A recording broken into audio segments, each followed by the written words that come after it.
पुरखों का दुख। दादा की एक पेटी पड़ी थी टीन की। उसमें ढेर सारे कागजात के बीच जरी वाली एक टोपी भी थी। सरजमीन के दस्तावेज, बंटवारे की लादाबियां। उनकी लिखावट अच्छी थी। अपने ज़माने के खासे पढ़े लिखे थे दादा, तभी तो कैथी नहीं नागरी में लिखते थे। उनमें कोई भी दस्तावेज नहीं था दुख का। दादा ने अपनी पीड़ाओं को कहीं भी दर्ज नहीं किया था। उनके ऐश्वर्य की कुछ कथाएं जरूर सुनाती थी दादी कि टोपी पहनकर हाथ में छड़ी लेकर कैसे निकलते थे दादा में।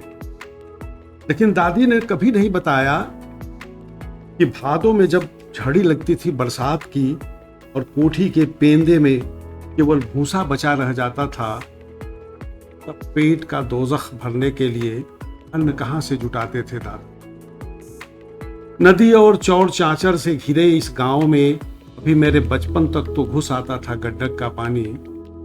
फिर दादा के बचपन में कैसा रहा होगा यह गांव, कैसी रही होगी यह सदा नीरा, जिसको पार करने से कभी बदल गई थी संस्कृति।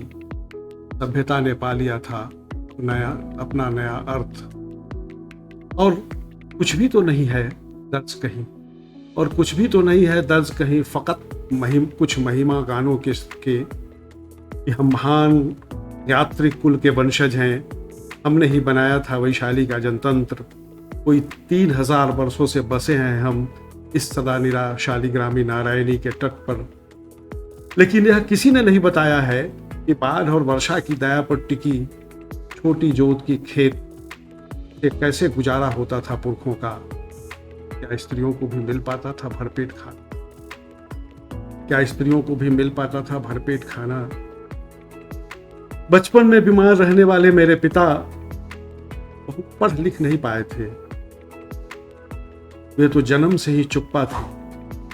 हर समय सीने में नफरत और प्रतिहिंसा की आग धधकाए रखते थे, और जो कभी भभूका उठता था तो पूरा घर झुलस जाता था।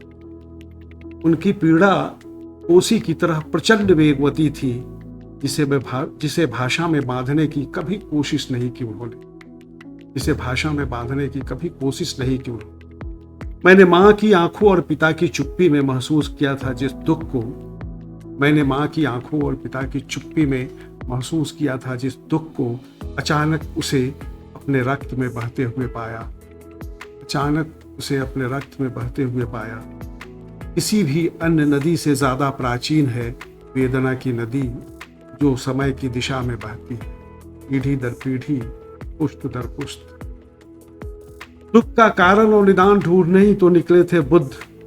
वे तो मरखप ही जाते ढोंगेश्वर की गुफाओं में कि उनके दुख को करुणा में बदल दिया सुजाता की खीर ने।